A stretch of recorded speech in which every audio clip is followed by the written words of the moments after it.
இன்றைய தினம் ஐக்கிய முஸ்லிம் முன்னேற்ற கழகம் வில்லிவாக்கம் பகுதியின் சார்பாக அதனுடைய அலுவலகத்தில் வைத்து இந்த இரவு நேரத்தில் மார்க்கத்தினுடைய சில வழிகாட்டுதல்களை அறிந்து புரிந்து பின்பற்ற வேண்டும் என்ற ஒரு உயரிய நோக்கத்திலே இந்த கூட்டம் கூட்டப்பட்டிருக்கிறது.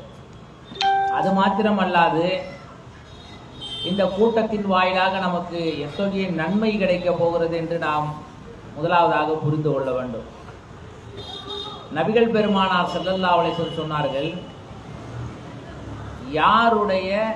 யார் அல்லாஹ்வுடைய ரசூலுடைய பேச்சை கேட்பதற்காக வந்து அமர்கிறார்களோ அங்கே அல்லாஹ்வுடைய வானவர்கள் இறங்குகிறார்கள், இறங்கி நமக்காக பிரார்த்தனை செய்கிறார்கள் என்கின்ற நற்செய்தியோடு நாம் அமர்ந்திருக்கிறோம்.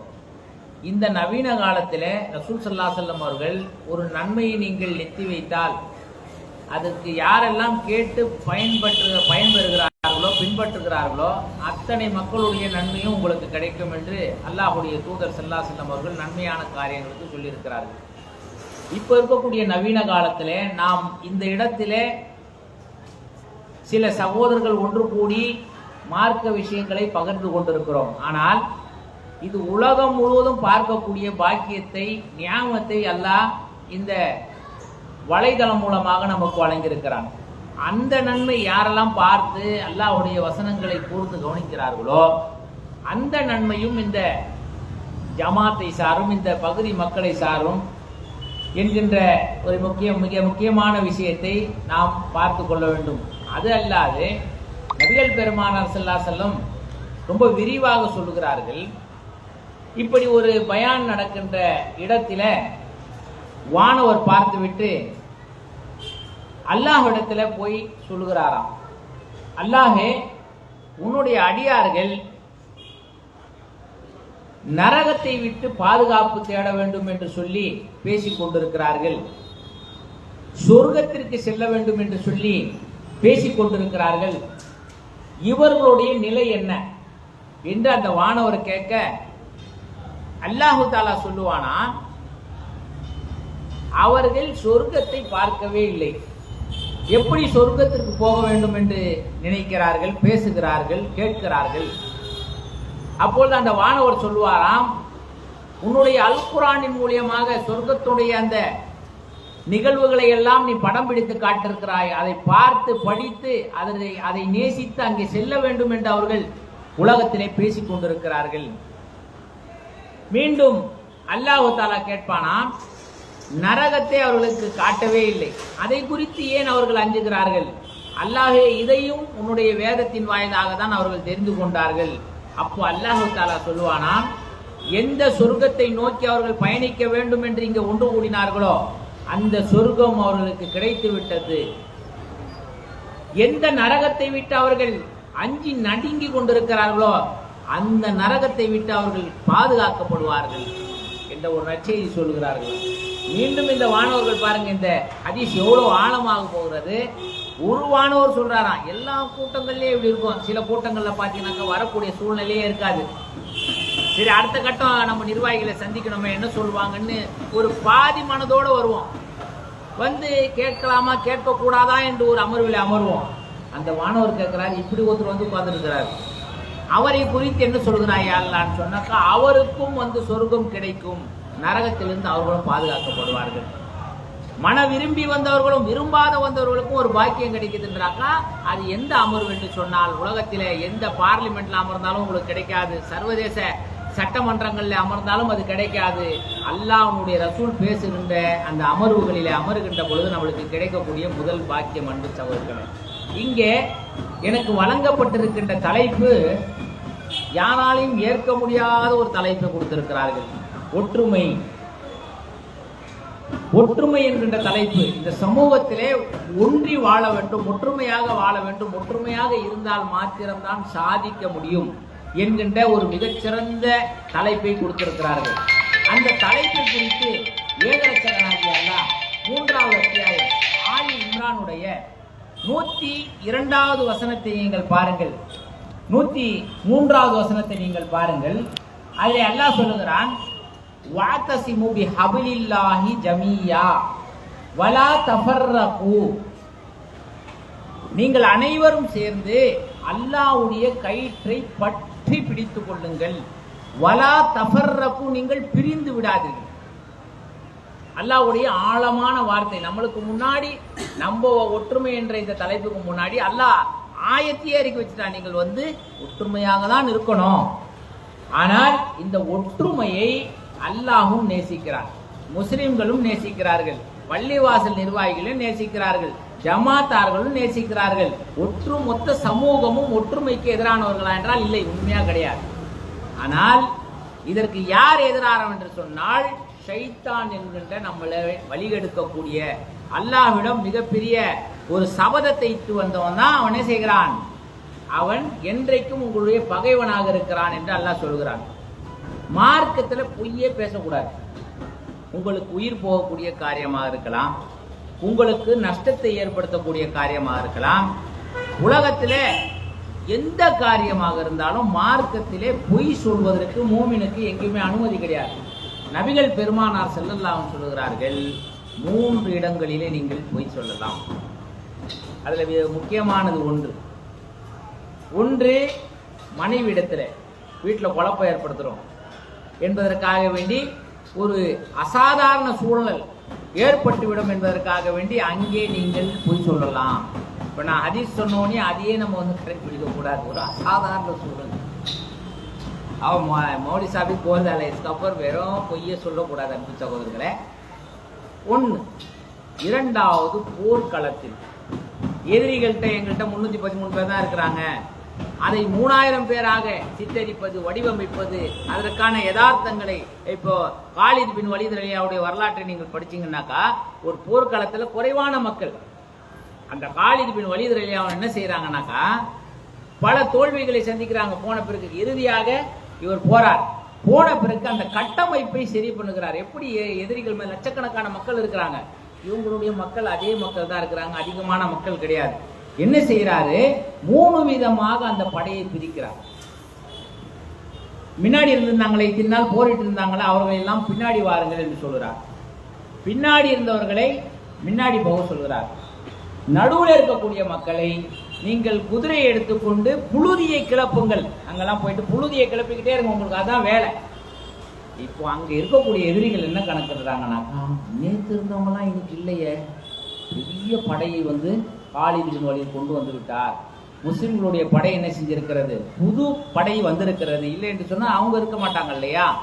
அதன் பிறகு அந்த புழுதியை கிளப்பவோ படைகள் வந்து கொண்டே இருக்கிறது. இந்த மன ரீதியான ஒரு அச்சத்தை, மன ரீதியான ஒரு பயத்தை காலித் பின் வலீத் ரலியல்லாஹு அவர்கள் அங்கே ஒரு பொய்யான, இது போர்க்களத்தில் ஒரு மூமினுக்கு கூடும் என்று இஸ்லாம் சொல்லுகிறது. 3வது தான் மிக முக்கியமானது, இருவரை ஒற்றுமைப்படுத்துவது. இரு குழுவை ஒற்றுமைப்படுத்துவதற்கு நீங்கள் பொய்யை பயன்படுத்தலாம். மார்க்கத்தில் இந்த 3 விஷயம்தான்.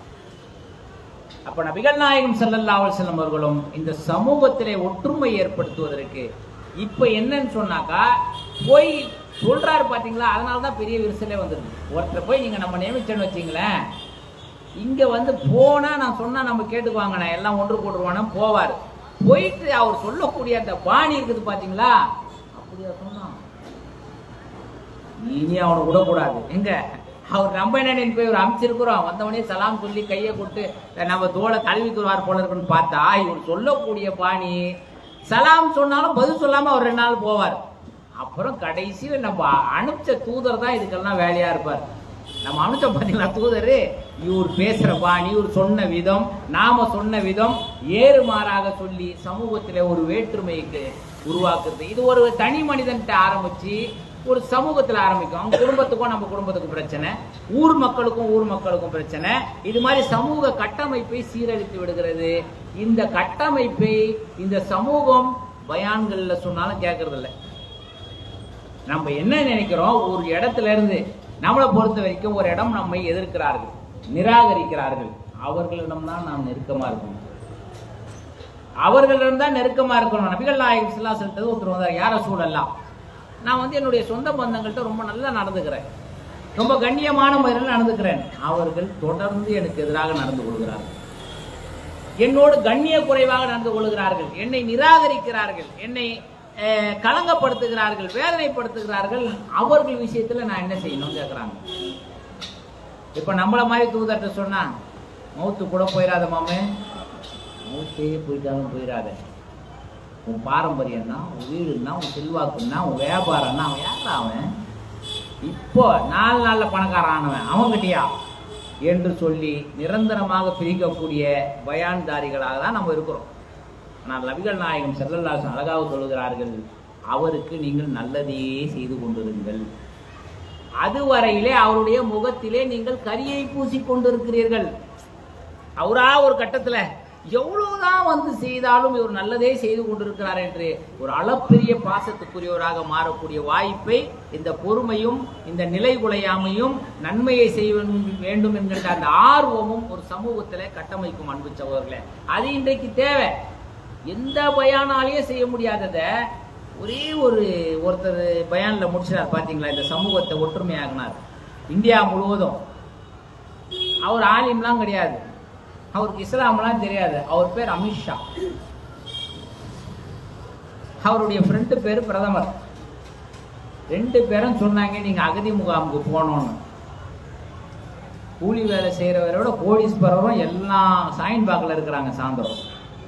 ஒட்டுமொத்தமா இந்தியாவில் யாருடைய பயானை கேட்டு இந்த சமூகம் ஒற்றுமையாச்சுன்னு சொன்னாக்கா அமித்ஷா மோடி பயானை கேட்டு ஒற்றுமை ஆயிட்டாங்க. மறுமையிலே உங்களுக்கு நன்மை கிடைக்கும்.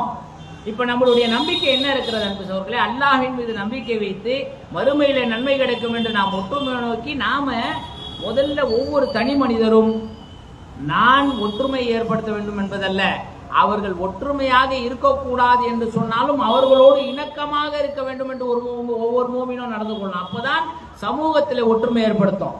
ஒரே ஒரு வார்த்தை தான் மொத்த பேர் ரோட்ல வந்தானா, மொத்த பேர் நீங்க சாயங்காலத்தை பாத்தீங்கன்னாக்கா மிகப்பெரிய கோடீஸ்வரர்கள் எல்லாம் அங்கே ஷாயின் பாகிலே வந்து அமர்ந்த காட்சியை நாம் பார்க்கிறோம். நமக்கு என்ன பிரச்சனை, நம்முடைய உரிமை பறிக்கப்பட்டு விடும், நாம இந்த நாட்டில் இருக்க முடியாது, நான் அழகாக கட்டிய வீட்டிலே நாம் இருக்க முடியாது, நம்முடைய தொழிலை செய்ய முடியாது, நமக்கு ஓட்டுரிமை கிடையாது, அகதி முகாம்களில் அடைத்து விடுவார்கள் என்கின்ற அச்சத்தின் காரணத்தினாலே ஒட்டுமொத்த சமூகம் ஒன்று திரண்டது. அந்த ஒன்று திரண்ட சமூகம் மீண்டும் என்ன ஆயிடுச்சு, அந்த பிரச்சனை முடிஞ்சவனைய மீண்டும் என்ன ஆயிடுச்சு, திருப்பி 4 பேர் ஆயிட்டோம் அன்பு சகோதரர்களே. ஆனால் அல்லாஹ்வுடைய கயிற்றை நீங்கள் பட்டி பிடித்து கொண்டு சகோதரர்களாக ஆனா எந்த விதத்திலையும் நாம் என்ன செய்ய மாட்டோம், நிலை குலைய மாட்டோம் அன்பு சகோதரர்களே. அப்படிப்பட்ட ஒரு கட்டமைப்பை நபிகள் பெருமானார் ஸல்லல்லாஹு அலைஹி வஸல்லம் உருவாக்கி காட்டினாங்க. அதே வசனத்துல அல்லாஹ் சொல்லுகிறான், நீங்க அல்லாஹ்வுடைய நியாமத்தை நினைச்சு பார்க்க மாட்டீங்களா, அல்லாஹ்வுடைய அருட்கொடைகளை நீங்கள் எண்ணி பார்க்க மாட்டீர்களா, நீங்கள் ஏன் அல்லாஹ்வுடைய கயிற்றை நீங்கள் ஒற்றுமையாக பிடிக்க மறுக்கிறீர்கள், நீங்க பிரிந்து விடக்கூடாதுன்னு நான் சொல்றேன்னாக்கா, நீங்கள் அல்லாஹ்வுடைய அருட்கொடைகளை எண்ணி பாருங்கள். நீங்கள் ஒருவருக்கு ஒருவர் பகைவர்களாக இருந்தீர்கள், உங்களுடைய உள்ளங்களை நாம் இணக்கமாக்கினோம். சஹாபாக்களை பார்த்து சொல்ற வசனங்கள் இது. உங்களுடைய உள்ளங்களை நாங்க இணக்கமாக்கினோம்.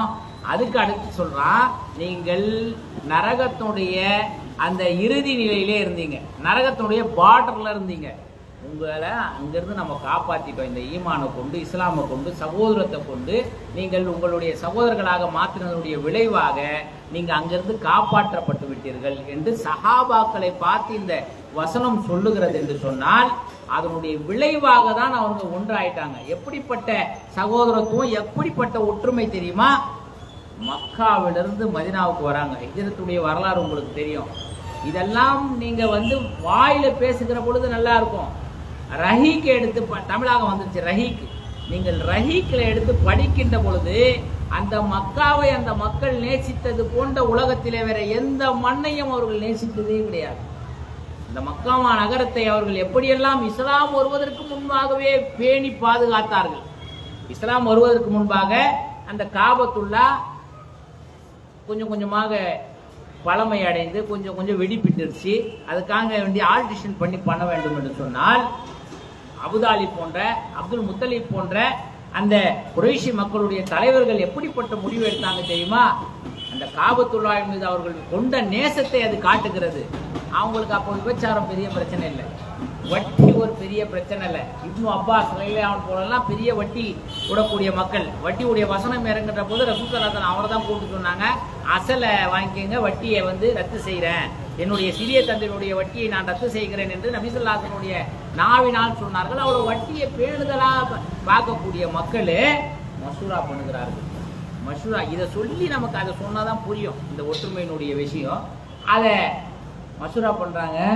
விபச்சாரத்துடைய காசோ வட்டியினுடைய காசோ நாம் இதை கலக்கக்கூடாது, எல்லாரும் காசு போடுங்க, இதை சீரமைக்கணும், ஆனால் இத்தகைய காசுகளை நீங்கள் பண்ணக்கூடாது. அன்றைக்கு அல்லாஹ் தஆலா அந்த மக்களை வச்சே பாதுகாத்தான். ஈமான் கிடையாது, குறைஷி மக்கள் சிலைகளை வணங்கி கொண்டிருந்தார்கள். அவர்களை வைத்து இந்த வட்டி காசுலாம் இருக்கக்கூடாது.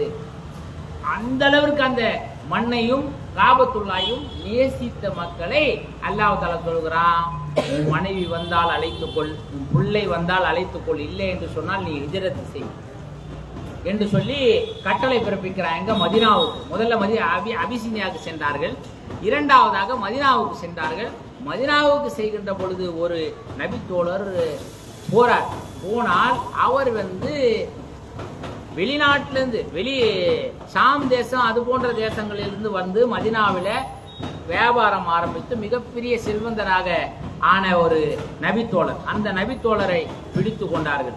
நீ எங்கெந்தோ சம்பாரிச்ச, இப்போ உங்களுடைய முகம்மது சொன்னவனே நீ தூதர் சொன்னவனே நீ மதீனாவுக்கு போயிருவியா என்று சொல்லி ஸல்லல்லாஹு அலைஹி வஸல்லம் பேரை சொல்லி நீ போனோன்னா எல்லா சொத்தையும் நீ வச்சுட்டு நீ தனி மனிதனாக போ, மதீனாவுக்கு போ. அவர் என்ன செய்கிறார் என்றால், நான் இந்த சொத்துலாம் தான் உங்களுக்கு தெரியும், உங்களுக்கு தெரியாத இந்த சொத்தெல்லாம் இருக்குது, இதை எல்லாவற்றையும் எடுத்துக்கொள்ளுங்கள், நான் அல்லாஹ் அவனுடைய ரசூலின் வார்த்தைக்கு கட்டுப்பட்டு செல்லுகிறேன் என்று சொல்லி மதீனாவை விட்டு எல்லாவற்றையும் இழந்து விட்டு சென்றார்கள். சிலர் மனைவி இஸ்லாத்துக்கு வரல, மனைவியை விட்டுட்டு போனாங்க. சிலர் கணவர் வரல, பெண்ணாக இருந்தவங்க கூட பெண்களோடு சேர்ந்து ஹிஜ்ரத் செய்தார்கள். இப்படி அந்த மண்ணை விட்டு விட்டு சென்று அங்கே போனால் ஒண்ணுமே இல்லை அவங்களுக்கு. அங்கிருந்து தான் உங்களுக்கு திண்ணை தோழர்களுடைய வரலாறு வரும். ஒரு 70 பேர். இந்த 70 பேர் எப்பொழுது கலைக்கப்படுகிறார்கள்னா, அவங்க தனிமைப்படுத்தப்படுறாங்கனாக்கா இந்த ஒற்றுமை என்ற ஒரு நிகழ்வை நபிகள் நாயகம் ஸல்லல்லாஹு அலைஹி வஸல்லம் நடத்தி காட்டுகிறார்கள். எப்படி என்று சொன்னால், எல்லாரையும் அன்சாரிகளை அழைக்கிறார்கள், முஹாஜிர்களை அழைக்கிறார்கள், அழைத்து சொல்கிறார்கள், இன்று முதல் இஸ்லாத்தின் அடிப்படையில, ஓரிரை கொள்கையின் அடிப்படையில, ஒரே இறைவனை வணங்குகின்ற காரணத்தினால், இறுதி தூதரை நீங்கள் ஏற்றுக்கொண்ட காரணத்தினால் நீங்கள் ஒருவருக்கு ஒருவர் சகோதரர்கள் ஆகிவிட்டீர்கள், ஒரே வாக்கு தான் சொல்றாங்க. உடனே அந்த ஆழமான குர்ஆனுடைய வசனங்களுடைய உள்ளங்களில் ஊன்றிவிட்ட காரணத்தினால், அந்த தியாகத்தின் காரணத்தினால் அவங்க என்ன தெரியுமா சொல்றாங்க பதில், யா ரசூலல்லாஹ், எனக்கு இவ்வளவு சொத்து இருக்கிறது, இதே பாதியை அவர் கொடுத்து விடுகிறேன். இதுவே வாய்ப்பு கிடையாது. இப்ப நம்ம கிட்ட ஏதாவது டொனேஷன் கேட்டா, அண்ணன் ரயில்வே வேலை செய்யறாரு, உடனே சொல்லுவாங்க, அவர் எவ்வளவு போட்டாரு, இப்ப போட்டிங்களே அவர் 500 ரூபா போட்டார், 500, அப்ப நம்மளுக்கு 50 போட்டுக்கோங்க. அவர் தொழில சொல்லி அவரே அவ்வளோனாக்கா நம்மளுக்கு 50 போட்டுங்க. நம்ம நிலை இதுதான். துனியா விஷயம் சொன்னாக்கா அவரே அப்படி வீடு கட்டியிருக்காருன்னா நம்ம அதுவே டாப்பா கட்டணும் துனியாவுடைய விஷயங்கள்ல, நம்ம காசு விஷயத்துல. ஆனால் அந்த சஹாபாக்கள் சொல்லுகிறார்கள், நான் பாதியை தந்து விடுகிறேன். அது மாத்திரம் அல்லாது அவர்கள் நிராயுதபாணிகளாக தன்னுடைய மனைவிகளை எல்லாம் விட்டுட்டு வந்திருக்கிறாங்க.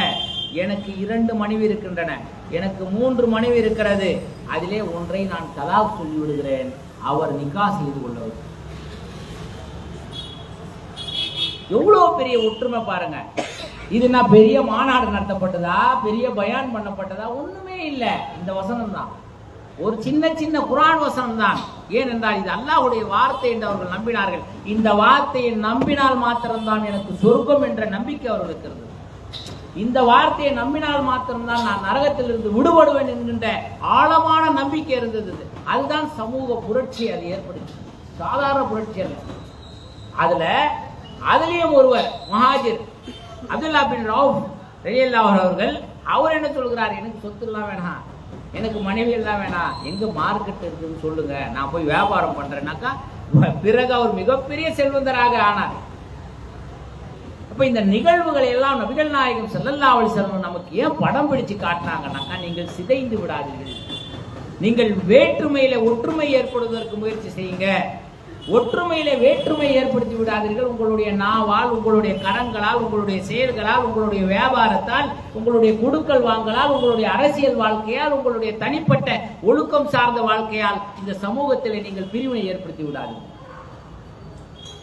எப்படி இது சாத்தியப்படும் என்று சொன்னால், நம்மை போன்றவர்கள், நம்மை போன்ற இஸ்லாம் கொஞ்சமாவது தெரிந்தவர்கள் நிலை குலையாம இருக்கணும். யார் நம்மை பகைத்தாலும் அவர் எங்கேயும் போக மாட்டார், நம்மளோட தான் மாஸ்டர்ல வர்றோம், எங்கேயும் போக மாட்டார். அவர் எங்க போறாரு? நம்மளோட தான் வருவார், நம்மளோட தான் நிற்பார். அல்லாஹ்விடம் ஒரு பதில் சொல்லி தான் ஆகணும். ஆனால் நான் அவருக்கு தீமை செய்தார், அவர் மெஜாரிட்டி ஆயிடுவாருங்க. அங்க பணம் காசுக்கெல்லாம் வேலை இல்லை, நன்மை தீமை தான் மாத்தி மாத்தி கொடுக்கப்படும் என்கின்ற சிந்தனையோடு இந்த சமூகத்தில் ஒற்றுமை ஏற்படுத்தினால்தான் அந்த ஒற்றுமையின் வாயிலாக கல்வி அதிகரிக்கும். நீங்க ஒற்றுமை ஏற்படுத்திட்டீங்கன்னாக்கா, இந்த ஊர்ல நீங்க ஒற்றுமை ஆயிட்டீங்கன்னாக்கா, நீங்க ஒரு +2க்கான ஸ்கூலை திறக்க முடியும் சுலபமா. ஆளுக்கு 50,000 ரூபாய் போட்டா என்ன ஆகும்?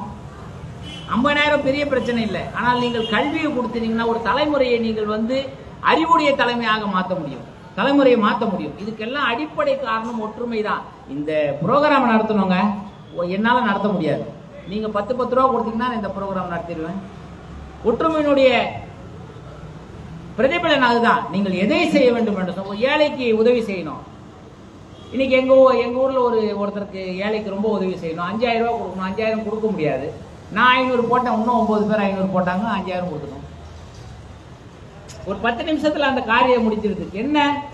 ஒற்றுமையான சிந்தனை உடையவர்கள் ஒன்று கூடுகிற பொழுது, அவர்கள் பொதுநலவாதியாக இருக்கிற பொழுது, சுயநலமற்றவர்களாக இருக்கின்ற பொழுது, அல்லாஹ் ரசூலை அஞ்சுகின்றவர்களாக இருக்கின்ற பொழுது, அல்லாஹ் ரசூலுடைய கௌமின் மீது அவர்கள் பற்றுடையவர்களாக, நேசமுடையவர்களாக, பாசமுடையவர்களாக இருக்கின்ற பொழுதுதான் இது சாத்தியமாகிறது. சஹாபாக்கள் 313 பேர் இருந்தார்கள் பத்ரில, அதை சாத்தியப்படுத்தினார்கள். சாத்தியப்படுத்தினுடைய விளைவு அவர்கள் உஹதில ஒரு பின்னடைவை ஏற்படுத்தினாலும் அங்கே ஒரு ஒற்றுமை இல்லாத சூழல் ஏற்பட்ட காரணத்தினால் தோல்வி அடைந்தார்கள். ஆனால் அகல் போரிலே அந்த ஒற்றுமை ஒருங்கிணைந்தது. அதில் மிகப்பெரிய சாதாரண சஹாபி சல்மான் ஃபாஸ் அந்த ஒற்றுமையின் காரணத்தினால் அவருடைய வார்த்தைக்கு மதிப்பளிக்கப்பட்டது. அவர் தான் அந்த ஐடியா கொடுத்தது. அகல் போற நோன்ற ஐடியா பாரசீகத்தில் தான் அது இருந்தது, மதினாவுக்கு அது தெரியாது. இவர் தான் மசூரால சொல்றார்.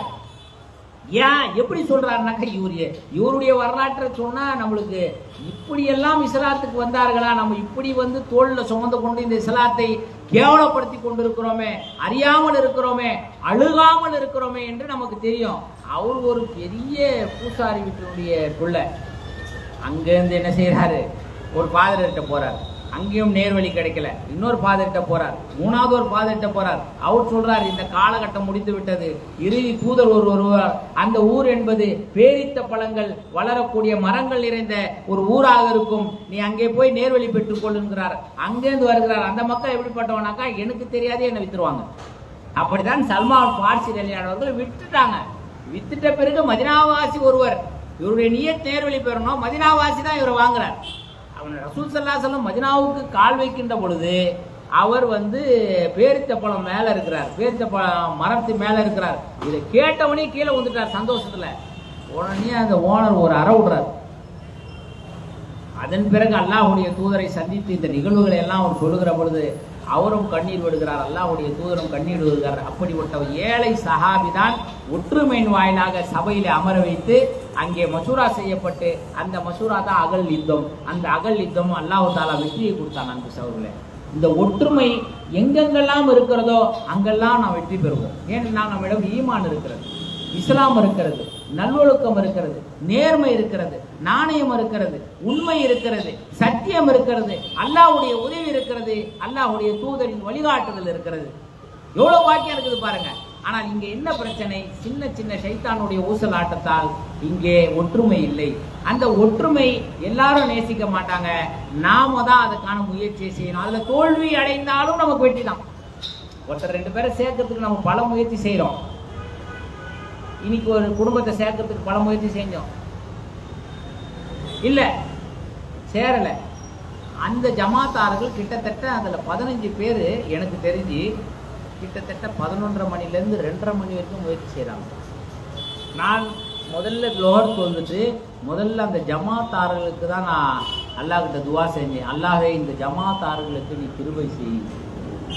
ஒருத்தரை 2 பேரை ஒற்றுமைப்படுத்துறதுக்கு ஒற்றுமை ஆகலை, ஆனால் அவர்கள் செய்த முயற்சி மிகப்பெரிய வியப்பு எனக்கு தந்தது. அவங்க பள்ளிவாசலுடைய ஜமாத்தார்கள் அவ்வளோ நளினமாக, அழகாக, நேர்த்தியாக, கோவித்து கொள்ளாமல், ஏனென்றால் இவர்கள் கணவன் மனைவி ஒற்றுமைப்படுத்தா நல்ல சந்ததி உண்டாகும். நல்ல சந்ததி உண்டாகும்னா சமூகத்தில் ஒற்றுமை ஏற்படுத்தும். அதற்காக ஒரு ஆழமான காரியத்தை செய்தார்கள். ஆனால் வெற்றி பெறவில்லை என்று சொன்னாலும் அல்லாஹ்வுடைய அருள் அவர்களுக்கும் கிடைக்கும், நம்மளுக்கும் கிடைக்கும். அந்த முயற்சியின் அடிப்படையில் தான் இந்த பயான்களை நாம் என்ன செய்கிறோம், செய்து கொண்டு இருக்கிறோம். அன்பு சகோதரர்களே, இப்போ இதுல சஹாபாக்களுடைய வரலாறுகளை நீங்கள் அப்போ படிச்சாதான் இந்த சமூகத்துல ஒற்றுமை ஏற்படுத்த முடியும். நீங்க எந்த அளவிற்கு ஆதங்கத்தோடு சமூகத்தை ஒற்றுமை ஏற்படுத்த வேண்டும் என்று நீங்கள் நெருங்குகின்றீர்களோ அந்த அளவிற்கு உங்களை கொச்சப்படுத்த வேண்டும் என்று சமூகம் உங்களுக்கு எதிராக நிற்கும். முதல்ல என்ன எதிர் விளைவுன்னு சொல்லி நம்ம தெரிஞ்சுக்கிட்டாதான் அதை நம்ம செய்ய முடியும். அதற்கு நம்ம கோச்சிக்க கூடாது. ஒரு பள்ளிவாசல்ல நம்மளை கட்டிட்டாங்க. பள்ளிவாசல்னா அந்த பள்ளிவாசலுக்கு போவாத இருக்கக்கூடாது. அந்த பள்ளிவாசலில் அடிப்பட்டாலும் மிதிப்பட்டாலும் ஒரு காலத்தில் மீண்டும் அந்த பள்ளிவாசலையே நிர்வகிக்கக்கூடிய பாக்கியத்தை அல்லாஹ் உங்களுக்கு கொடுக்கும். ஒரு பொது தளத்தில் நம்மளை 4 பேர் அவமானப்படுத்திட்டான், அதற்காக வேண்டி நம்ம ஒண்ணுமே செய்யக்கூடாது. ஒரு பெரும் கூட்டத்திலே அல்லாஹ் உங்களை கண்ணியப்படுத்துவார், இங்கே இல்லை என்றாலும் மறுமையில். ஆக நம்மளால் எந்த பிரிவினையும் ஏற்படுத்தக்கூடாது, நம்மளால அது நடக்கக்கூடாது. அதற்கான முயற்சியை நாம் செய்ய வேண்டும். அதற்கு இன்னும் வலுவூட்டும் ஆயுதம் என்னன்னு சொன்னாக்கா அல்லாஹ்விடம் கையேந்துறது, துவா செய்யுது.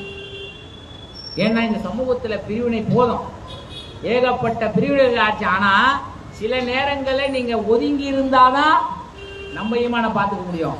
இப்போ ஒற்றுமை ஏற்படுத்துறேன்னு சொல்லிட்டு ஒருத்தர் தீமையான காரியத்தை செய்யறாரு, இஸ்லாத்துக்கு விரோதமான காரியம் சொல்றாரு, அவர் ஒற்றுமை ஏற்படுத்தியே ஆகணும். அவரோட போய் கொஞ்சம் சேர்ந்து நானும் செஞ்சு அவரை திருப்திப்படுத்தி எப்படியாவது நம்ம வழிக்கு எடுத்துட்டு போயிடனா நம்ம காலி ஆயிடுவோம். அவ்வளோ ஈமான்லாம் நம்மகிட்ட இல்லை, அவ்வளோ ஈமான்லாம் நம்மகிட்ட இல்லை. ஆனால் பார்த்து நிதானமாக ஒரே ஒரு வார்த்தை அவருக்கு சொன்னா அது மைண்ட் செட்ல உட்கார்ந்துருச்சுன்னா அல்லாஹ் மாத்திடுவான். அதுக்கு ஒரே ஒரு நிபந்தனை, நேரு வழி பெற வேண்டும் என்கின்ற உணர்வு அவருடைய உள்ளத்துல இருக்கணும். இருந்தால் அல்லாஹ் அதை செஞ்சிருவான். அன்பு சகோதரர்களே, அந்த தீமையை விளக்கணும், சமூகத்தில் ஒற்றுமை ஏற்படுத்த வேண்டும் என்று சொன்னால் நாம் அதிகமாக குர்ஆனையும் ஹதீஸையும் படிக்கணும். பெரிய நீங்க ஒரு வாத்தியார் வேலைக்கு போனீங்கன்னாக்கா யாருக்கு அறிவு இருக்கணும், மாணவர்களுக்கா வாத்தியாருக்கா? நீங்க எடுத்திருக்கிற வேலை சாதாரண வேலையா? சமூகத்தை ஒற்றுமைப்படுத்த வேண்டும் என்று ஒரு தலைப்புல நம்ம பேசுறோம்னு சொன்னாக்கா, ஏன்னா இந்த அமைப்பில் இருக்கக்கூடியவர்கள், ஐக்கிய முஸ்லிம் முன்னேற்ற கழகத்தில் இருக்கக்கூடிய, அது தமிழ்நாடு ஃபுல்லா இருக்கட்டும், எங்கே இருந்தாலும் எல்லோருக்கும் அல்லாஹ் அவனுடைய ரசூலுடைய வாழ்க்கை வரலாற்றுடைய அறிவு வேண்டும். அது இல்லாம நீங்க செய்ய முடியாது. நீங்க அல்லாஹ்வை சொல்லாம ஒற்றுமை பண்ணீங்கன்னாக்கா அது நீடிக்காது. ரசூல் ஸல்லல்லாஹு அலைஹி வஸல்லம் வாழ்க்கையை சொல்லாமல் நீங்கள் ஒற்றுமை செய்தால் அது நீடிக்காது. உங்க வியாபாரத்துக்காக இருக்கலாம், குடுக்கல் வாங்கலுக்காக இருக்கலாம், அது தற்காலிகமானதாக இருக்கும். எங்க அங்க சோர்வு ஏற்பட்டால் உங்க ஒற்றுமை குறைஞ்சு போயிடும். ஆக உலக விஷயங்களுக்கு ஒற்றுமை இல்லை. உலகம் என்பது இவ்வளவுதான் நம்ம காட்டணும். முதல்ல நம்ம ஈமானோட இருக்கணும்னாக்கா முதல்ல உலகத்தை ரசிக்க தெரியணும். நம்ம என்ன நினைக்கிறோம், மறுமையை பத்தி பேசினா மாத்திரம் ஈமான் நிக்கணும்னாக்கா இல்லை. அப்புறம் எதுக்கு அல்லாஹ் துனியாவை பத்தி சொல்றான்? எங்களுடைய அருட்கொடையை நீங்கள் எண்ணி பார்க்க வேணாவா? அல்லாஹ் சொல்கிறான், நீங்க போய் பாருங்க அல்லாஹ்வுடைய அருட்கொடைய. நமக்குள்ள இருக்கிற அருட்கொடையை பார்த்தாலே போதும், நம்ம வேற யார்கிட்டையும் அதிகமா பேச மாட்டோம். ஒன்றும் இல்லை, உதாரணத்துக்கு சொல்லி நான் முடிக்கிறேன். அவர்களே, டைம் ஆயிடுச்சு இல்லை, 1/2 மணி நேரம் தானே, நம்ம அப்போதான் அடுத்த வாட்டி வருவாங்க. என்ன இருந்தால் பேசிக்கிட்டே கிடக்குறான் 3/4 மணி நேரம் மொட்டை மாட்டில் உட்கார வச்சுன்னு சொல்லிட்டு.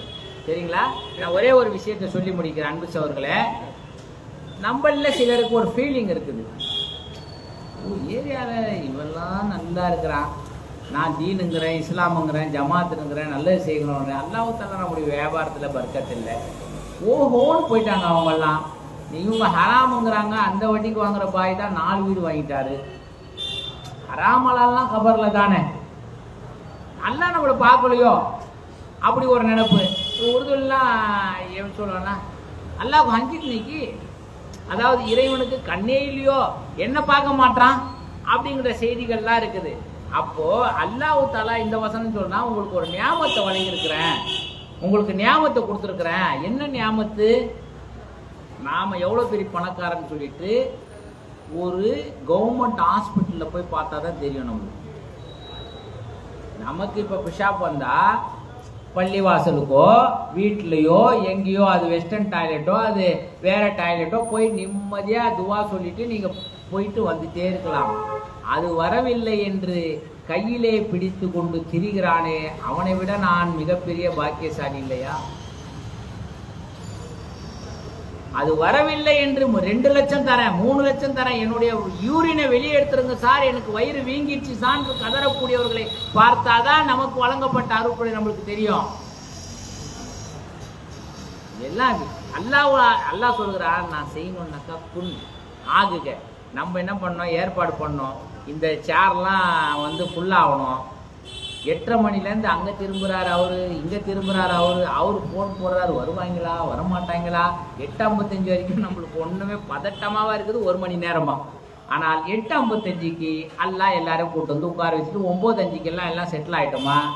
அல்லாஹ் என்ன செய்வான்னாக்கா, நம்ம 8 மணிலேருந்து கதறோம்ல, அவன் 9:04 வரைக்கும் சும்மாவே இருப்பான் பார்த்துக்கிட்டு. சேர்லாம் போட்டாங்களா, சரி நம்ம வேலையை தான் பார்க்குறாங்க, அவன் பாட்டு கமெண்ட் இருப்பான். ஏன்னா அவன் அல்லாஹ் இல்லையா. நான் அப்துல் காதர் அண்ணனோ நானோ அவரும் அல்லாஹ் ஒன்றா இல்லை. இந்த உருவாக்குனவர்களுக்கெல்லாம் பதட்டமாக இருக்கும். சொல்லிட்டோம், இது வேறு 2வது மாதம் போடக்கூடாதுன்னு சொல்கிறாங்க, எப்படி தான் நம்ம செய்யணுமே நற்காரியங்கள்னு சொல்லி நான் பதட்டமாக இருப்போம். அல்லாஹ் 9:04க்கு குன்னுவான். 9:04 முடிஞ்சு 20 செகண்டில் இங்கே எல்லாம் வந்துடுவாங்க. இந்த அல்லாஹ்வுடைய தன்மை. இதை எப்படி ஓனாலும் அல்லாஹ் செய்வான், ஒன்றுமே இல்லை. அல்லாஹ் பாருங்க, நெகத்தை என்ன செய்யறான், நெகம் வாரம் நம்ம கட் பண்றோம். சிலர் வந்து பல்ல கடிச்சே டெய்லியும் கட் பண்ணிடுவாங்க. என்ன, நெகத்தை கட் பண்றோம். இது வந்து கட் பண்ண முடியாத அளவுக்கு எல்லாம் ஆக்கிட்டான்னு வச்சுக்கலாம், நீங்க சாப்பிட முடியுமா? ஒரு 3.5 இன்ச்சுக்கு வந்து நின்றுருது நெகம். இந்த விரலுக்கு என்ன வேலை? எதுவுமே செய்ய முடியாது. ஒண்ணா அல்லாஹ் பார்க்கறான், உன்னை எப்படிப்பா படைச்சிருக்கிற, நீ பார்க்கவே இல்லையா? உன்னை நீ முதல்ல பாரு, அதுக்கப்புறம் தான் நம்ம எல்லா காரியத்தையும் துடிந்து செய்வோம், தியாகத்தை செய்வோம். ஒன்றும் இல்லை, நம்ம நீங்க பார்க்குறோம், ஏதோ அது எனக்கு சின்ன பார்வை தெரியல, கண்ணாடி வச்சிருக்கேன்னு வச்சுங்களேன். இது இருக்குது, நகம் வளருதா இல்லையா? இதே மாதிரி புருவம் வளர்ந்தா என்னென்ன கேள்வி நீங்க யோசிச்சிங்களா? 6 மாசத்துக்கு 1 இன்ச்சு வளரும் புருவம் அப்படின்னு சொன்னா நம்ம என்ன செய்யணும், ஒரு பெரிய கட்டு கட்டி சுருட்டி அந்த புருவத்தை தூக்கி பின்னாடி போட்டுட்டு வரணும். இப்ப நான் பயான் பண்றதுனாக்கா நான் அப்படி தூக்கி போட்டுக்கிட்டு பயான் பண்ணணும். நீங்க என்ன செய்யணும், எல்லாரும் கண்ணை தூக்கி பார்க்கணும். அதை செய்ய முடியாது. அல்லாஹ் நெகத்தை வளர்ப்பவனுக்கு புருவத்தை வளர்க்கறது கஷ்டமா, நெகத்தை வளர்க்கறது கஷ்டமா? எதை எவ்வளவு வைக்கணும்னு அவ்வளோ நிதானமாக நுட்பமாக அல்லாஹ் என்ன நம்மளை செஞ்சிருக்கிறானே, அதுக்காக வேண்டி நம்ம அருட்களை அவனுக்கு வந்து நன்றி செலுத்தக்கூடாதா? நம்மளுக்கு என்னன்னாக்கா எல்லாம் பில்டிங் தான். ஏன் என்ன இப்படி வைக்கல? அல்ல பில்டிங் காரனுக்கு உள்ள போய் போனாதான் அவனுக்கு பிரச்சனை இருக்கிறது தெரியும். நம்ம வெளியில இருந்து பில்டிங்ல இருக்கிறாருன்னு நினைப்போம், அவருக்கு பல பிரச்சனை எல்லாம் வச்சிருப்பான். ஆக நம்ம வேற எங்கேயோ போக வேணாம். நம்முடைய உடல் ரீதியாக இந்த பயான்ல என்ன பேசவும் உங்களை கேட்கவும் ஒரு பாக்கியத்தை கொடுத்துருக்காங்க. இதுவே பெரிய அருட்கொடை இல்லையா? அப்ப அன்பு சகோதரர்களே, அல்லாஹ்வுடைய அருட்கொடை நீங்கள் இங்க தேடுறதை விட நம்ம உடம்புல நிறைய இருக்குது. நிறைய சொல்லுவேன், நான் சொல்லிக்கிட்டே இருப்பேன். அருட்கொடைகளை பேர்னா ஒரு நாள் ஆகும். அப்ப அன்பு சகோதரர்களே, இந்த அருட்கொடைகளை நாம் பார்த்து இந்த அருட்கொடைகளுக்கு நீங்க நன்றி செலுத்தக்கூடாதான்னு அந்த வசனத்துல அல்லாஹ் கேட்கிறான். நீங்க அல்லாஹ்வுடைய கயிற்றை பற்றி பிடித்துக் கொள்ளுங்கள், பிரிஞ்சிடாதீங்க.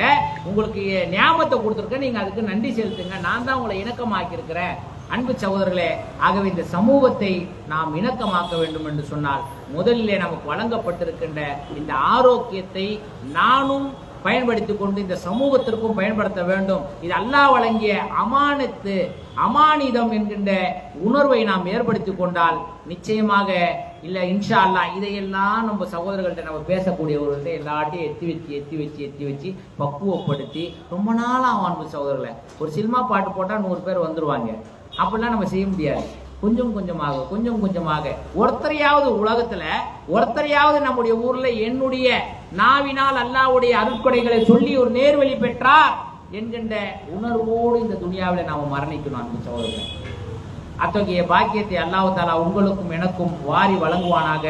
ஒற்றுமை என்னும் கயிற்றை அல்லாஹ் பற்றி பிடிக்க சொல்லுகிறான். அப்படி பற்றி பிடித்து வாழ்ந்து இந்த உலகத்திலும் மறுமையிலும் வெற்றி பெறக்கூடிய பாக்கியத்தை உங்களுக்கும் எனக்கும் எல்லா ஜமாத்தாரர்களுக்கும் ஆலிம்களுக்கும் அல்லாஹ் வழங்குவானாக என்று கூறி என்னுடைய சிற்றுரை நிறைவு செய்கிறேன். வாக்கர் தவானா அல்ஹம்துலில்லாஹி ரப்பில் ஆலமீன். அஸ்ஸலாமு அலைக்கும் வரஹ்மத்துல்லாஹி வபரகாத்துஹு.